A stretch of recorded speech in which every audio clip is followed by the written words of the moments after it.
Shahlo Salayeva haqida kutilmagan xabarlar tarqaldi. O'zimga ozor beradigan darajada hech kimni sevmayman. Assalomu alaykum hurmatli tomoshabin, kanalimizga xush kelibsiz. Show biznes olamidagi eng so'nggi va dolzarb xabarlardan doimo birinchilardan bo'lib xabardor bo'lib turishni xohlasangiz, kanalimizga hoziroq podpisatsiya tugmachalarini bosib, videolarimiz davomida bir dona like tugmachasini bosib ketishni ham unutmang. O'zimga ozor beradigan darajada hech kimni sevmayman. Xonanda Shahlo Salayeva omon-omon ko'rsatuviga mehmon sifatida taklif qilindi va barcha muxlislarni qiziqtirgan savollarga javob berdi. Shahlo Salayeva san'atkorlar oilasida Xorazm shahrida tug'ilgani, yoshligidan san'atga qiziqqani, bobosi uni o'zi yetaklab musiqa to'garagiga olib borganini aytib o'tdi. Ota tomon esa shifokorlar bo'lishgani, san'atga qiziqishi ona tomonidan o'tganini va uni san'atkor bo'lishda hech kim qarshi bo'lmaganini, barcha qo'llab-quvvatlaganini aytib o'tdi.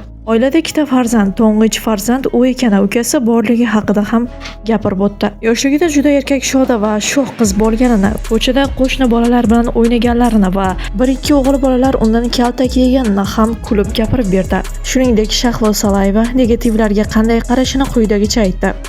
Men hayotda juda sho'x va erkak shoda insonman. Menga nisbatan negativlar juda kam, lekin yo'q ham degan emas.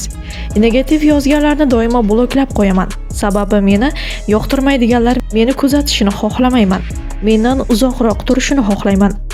Ularning men haqimdagi fikri menga umuman qiziq emas. Men hayotda juda baxtli insonman.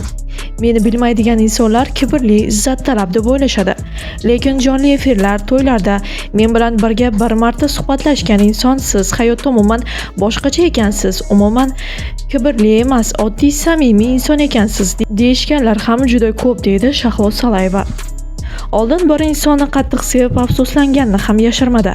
Umuman o'zingizdan ortiq kimnidir sevish bu Allohni unutish, birinchi o'ringa doim Alloh va o'zingni qo'yish kerakligini va bundan keyin ham kimnidir sevib qolishga ishonishini aytdi. Kimnidir sevishim mumkin, lekin chegara bilan, o'zimga og'riq bermagan holda, qalbimda chiroyli sevishim mumkin deya kulib gapirdi. Shahlo Salayeva hayotda psixologning yordami katta yordam berganini alohida gapirdi. Men qiyin vaziyatda doim psixolog bilan maslahatlashaman. Va shu sababdan men o'zimni topib hozir hayotda shukr qilib yashashni bilaman deya e'tirof etdi Shahlo Salayeva.